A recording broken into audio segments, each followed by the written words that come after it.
Hey everybody, Paul here with Road Trip Transport. Okay, today we're going to talk about one thing I've been meaning to talk about for a while, and it's a going to the glass episode. I'm going to show you numbers. And what I'm going to do is I'm going to show you numbers to prove why I'm doing this with rental trucks, not owning a truck.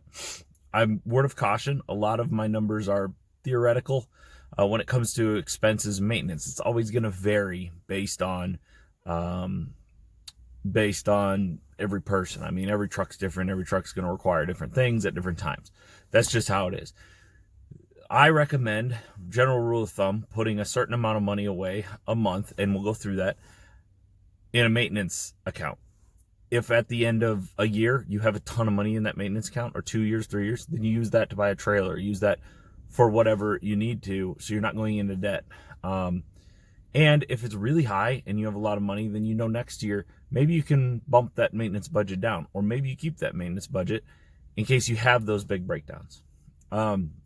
So we're going to kind of go through the numbers, and I'm going to show you guys that. Now, before I get into that, I do want to talk to you just very briefly on today, which hasn't gone so well. I want to give a word of caution to new people getting into this, that want to get into this. First, do your research. Do a lot of research. Trust me on this. Do a lot of research. I'm sitting today. I have not been able to book a load yet today. I delivered this morning in the middle of nowhere, Montana, with a good paying load. I will say it was it was a pretty good load. My last two loads have been pretty good paying. $3 a mile on 700 miles, and then about $280 a mile on 500 miles. So not horrible, but definitely not the best. However, today I had to sit. And my word of caution to you guys, very briefly, that are starting, it is still very, very much up in the air what this year is going to do in this trucking industry. It's the beginning of the year, so it's a better time to get into it if you're looking at it. But with as bad of a year as we had last year, the question is how many people have gone out of business. As sad as it sounds, how many people have gone out of business, and how many are still just trying to make it to survive? Because a lot of them are failing right now. A lot of people are going out of business. A lot of people are going under. And the question is, have enough of them gone under to equal out the market? And if they haven't, then freight rates are going to continue to be really, really low until those guys completely are out of the market. And you'll always have an influx of those same type of people that will always keep rates down. But I know right now it's a very scary time to get into this business. I will say that. But you never know. It might be a good year. As far as time of the year, now is the good time to get into it. Beginning of the year, it's actually getting a little late. Because as you get rolling, it takes a while to get all of your information. But don't hustle up. Like, here's my advice to you. If you're just starting to look into this, spend this next year researching it. It's not that long. Spend this next year researching it, wait till next spring, then pull the trigger if you're going to pull the trigger. That's what I did. I spent about 8 months before I ever decided to pull the trigger on this. So, okay, that's my little spiel on that. Let's jump out, and we're going to go through going to the glass. And we'll see what you guys say, but I'm going to compare renting to buying. I'm going to do 3 cases. I'm going to do buying new, buying used, and renting, and compare them all. We'll jump outside real quick. All right, so here we go. We're going to jump up to the window. Now, real quickly, it's starting to rain. So what I did not do is the used. I will do it, and I'll show you it's about the same as the new. Basically, what happens is your costs on purchase price are lower, but you have more downtime, and you have more downtime, you have more expenses. Or what am I trying to say here? Not expenses, more maintenance. More maintenance. So let's jump over to the glass, and I'm going to show you why we went with rental over buying. Okay, so as I said, it is raining, so we're going to try to go through this relatively quick. What you'll see here is I have the three items. Own used, like I said, it is raining and it's starting to snow. I'm out here in Montana. I don't have time to write all this down right now. It's looking like it's going to get pretty bad. I'll show you the sky. That's the sky. So, and it's coming this way. So what we're going to do, the big thing to take away here is owning used is going to drop your purchase price down. Your value is going to drop a little bit, of course, at the end of the term. Your payments are going to be a little lower, but you're going to need a higher maintenance budget, and you're also going to probably have more downtime right down here. So let's go ahead and start here at the top of owning new. So I'm assuming that we're going to purchase a truck about 60K. That's all in taxes and everything is what I'm saying about 60K. I think that's, and keep in mind, I'm being conservative with own new because I want to make sure that renting actually pays. All right. So purchase price, $60,000. All right. So let me walk you through this. That's pretty conservatively low. A lot of guys are spending a lot more than this on a purchase price of a new truck, including all the taxes and everything. But we're going to use that to prove my point. Last 3 years, we're going to assume that it lasts 3 years, and we're going to assume that at the end of 3 years, and I have gone on KBB and kind of estimated using a 3-year-old deal that the value is going to be about $20,000, about $20,000 right there. Okay, that's after 3 years. It's going to have I'm assuming 120,000 miles a year. So after 3 years, that truck's going to have 360,000 miles on it. I'm sorry, but that truck's not worth a lot of money. Maintenance, okay. Maintenance, I have $500 a month. This might not be enough because if you think about it, a oil change, which you're going to have to do every month, is about $200. Okay. Fuel filters, add another 200. So you're at about 300 a month just in regular maintenance. That doesn't include tires, doesn't include breakdowns, doesn't include new transmissions, doesn't include DEF system problems, doesn't include all of these other items. So basically, when I do maintenance like this, I think 500 is probably a little low. Now, a lot of people say, I don't spend $500 a month. No, you don't. Not every month. You probably spend 300, 200, 300. Like I said, 200 one month, 400 the next, 200, 400. However, the problem comes when you have big maintenance items. It might be 200, 400, 200, 400, 200, 400, 200, blah, blah, blah, 4,000, 200, 400, 7,000. You get what I'm saying? So 500 is not an unreasonable amount of money, okay, to put away. You should be putting something like that, maybe even a little more, $600, $700 a month away into an account that's only going to be touched for maintenance. Right? That's just my thought on it, my opinion. So back to this, your interest on a payment at 4% is $62.99 after that's a 5-year loan. So a 60-month payment is $1104.99 a month. Now, can you go further out? Sure, you could. Can you put money down? Sure, you can. But that's not going to ultimately change a lot of these numbers. It's gonna make it's not gonna have a huge effect on it, right? So there's a 60-month 4% interest loan. Okay, no money down. Put money down, it's still gonna, this will be lower, but it's still going to be relatively close. So at the end of 3 years, you're going to have $24,426 remaining on your loan. That leaves you a gap, because I'm valuing it at about $20,000. That leaves you a gap of $44,226. Okay. Now you have to make up that. So let's look at the total cost here. So you're going to pay $39,779 in payments. Now that includes interest in it. Okay. Your gap is this $44,226. You're going to have to make that up when you trade it in, on the new one. Your maintenance is going to cost you $18,000. Now again, this can be up or down. Your payment might be up or down, but ultimately all these are going to be ballpark in this area. Okay. And then lastly, that comes out to $62,205. Now, I'm assuming for downtime, you're going to have about 3 weeks a year. Your first year, you're probably not going to have that. Your second year, you might have 3.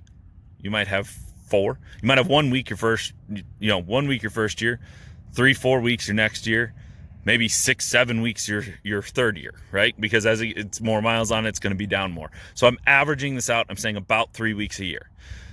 If you look at, 9 total weeks, you're at $18,000 in lost net revenue. I did not do gross, and I used $2,000 a week in net revenue that you're no longer making because your truck's not costing you. Well, it actually is. And again, I'm being conservative. Guys, the key here, it's getting cold out here. The key here is to be conservative on your estimates. What you want to be surprised by at the end of this term is that you thought it would cost more than it did. What you don't want to be surprised by is the fact that it did cost more than you thought it was going to. Does that make sense? So we're being conservative, and we're trying to give kind of best case scenarios here. We're assuming that you don't have a huge, massive breakdown that knocks you out for 2 months like a lot of people have had. We're assuming that that you're doing really well. We're assuming that in this downtime, we're not taking into account that your insurance is still costing you money. You're still having to make payments on that truck. I'm not even including that in that amount, right? Because that would actually hurt you even more. So I'm not including that in that amount just to show you guys that conservatively what it costs to own a truck. Okay, what it costs to own one of these 1 tons. And again, a lot of these numbers are very theoretical because I don't own the trucks. I use these numbers to justify why I went the rental route. Okay, so jump back into it here. And so you can see that once we calculate all that out, we get 23 cents a mile is what this truck's going to cost you at the end of the year. So many people don't, or at the end of its term, okay? So many people don't understand. They think my truck doesn't cost me 23 cents a mile, right? It doesn't cost me that. I did the math for last month. Well, you're right, because you didn't have that downtime that month. You didn't have that. It's averaged out over the life of the truck, and over the life of the truck, that truck costs you 23 cents a mile, okay? That's going to be ballpark. It might be a little higher than that. It might be 25, might be 26. I'm trying to be conservative, again, so that it proves that the rental works, okay? So, own used, it's raining. It's starting to rain a little more here. You think you can see the droplets on here, and it's going to start snowing. So, it's raining. We're going to do this another time. Essentially, like I said, you're just going to have higher maintenance, higher downtime, and less payments. So, about the same. And I'm going to jump back in the truck and talk about doing your own maintenance and my thoughts on that. So anyway, okay, now to rent. This is very easy. Cost me 21 cents a mile, 2 cents a mile cheaper than what I think is a good case scenario. 2 cents a mile cheaper, okay? Minimal to no downtime, virtually no downtime. I've done this now for 1 year. I've had 3 trucks. We have had 2 days of total downtime related to a truck being down. It was that Ram that had DEF problems, okay? 2 days, maybe 3 if you look at the other ones, because it did have to go in the shop a couple other times. So maybe 3 days, but those were real quick. They flashed the computer and back out on the road. Downtime expenses are covered, okay? Guys, this is one thing that a lot of people don't realize. Enterprise does not... Enterprise, it's just like Enterprise Rent-A-Car. If that truck breaks down, they pay, and they have done it for that one time we were down. They pay for the hotel for the driver. They pay for the food for the driver. And if you need it, they'll get a rental car for you. Okay? An Enterprise rental car. It's all covered. So, yes, if you do have downtime, which is very, very rare, because you're trading these trucks in at about 70,000 miles, if you do have downtime, they're paying for your downtime expenses. Yes, you're not making money, but I didn't even include that on the downtime calculation on the owning a truck. I didn't even include the fact that you might have to stay in a hotel for 2 weeks. I didn't include tow bills. I didn't include all of that stuff in that downtime. Again, because I'm trying to be conservative. I'm trying to show you that best case scenario, it's still cheaper to rent these trucks. But it's not by a huge amount. If Enterprise ever increases their prices, that could really change. So you see why I like it. So let's jump back over here. And you'll see that with a best case scenario, what I think is a best case scenario owning new, your total savings is $4,605. So it's actually cheaper to rent. I know, sounds crazy, but it's cheaper to rent. One thing I did not write on here is it is 21 cents a mile. The way they work it is a little differently. It's $1,050 a month with 5,000 included miles. Every mile above that is going to be 21 cents a mile. Well, 1,050 divided by 5,000 is 21. So as long as you hit 5,000 miles every month, it costs you 21 cents a mile. Okay, so there you go. Total savings $4,605. And now I'm gonna jump back in the truck and finish this off by talking about a couple other perks that come with it. All right, so it's a whole nother day, but I didn't like my ending to it was a lot of rambling. So to summarize, First off, I want to clarify to everyone, I am not in any way, shape, or form affiliated with Enterprise. They don't give me a discount. They don't give me anything outside of, I think they might toss like 100 free miles on if you guys mention me when you call up there at Elkhart, the Elkhart Enterprise location. I think that's the only thing they do. I'm not affiliated with Enterprise. If there was another rental program that was as good as theirs, you know, I'd look at it, but there just isn't. I can't find one. They're wonderful to deal with. They're very willing to work with you. It's just a all-around good experience. So I'm not affiliated with them. I'm not trying to push rentals because I'm related to them in any way, shape, or form. It's just, you make your own decision. I'm just showing you the numbers of why I made the decision that I made, and that's it. So to summarize, the main thing you see from these numbers is that my rentals are cheaper than owning a truck. Okay, I would love to see someone's numbers, actual numbers, after 3 years, and compare. I'd be more than willing to be proven wrong on this. I don't think most people don't keep that good a track of their numbers.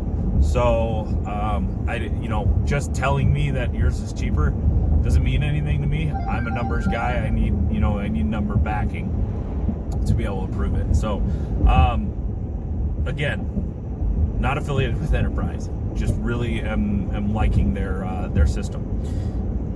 So, to summarize the benefits, we've got cheaper, even with a good case scenario on buying a truck.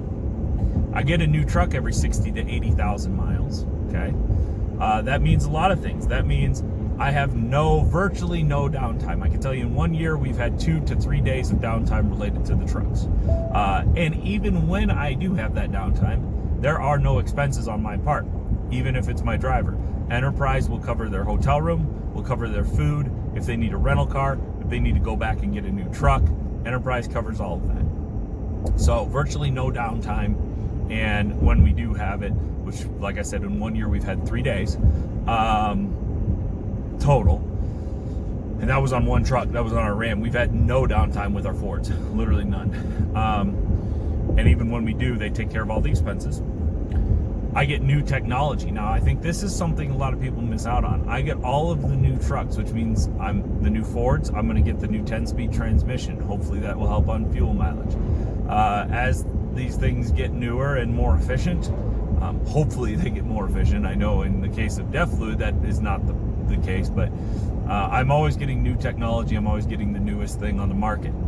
I think that's a positive as well. And no maintenance. I pay zero maintenance on these trucks.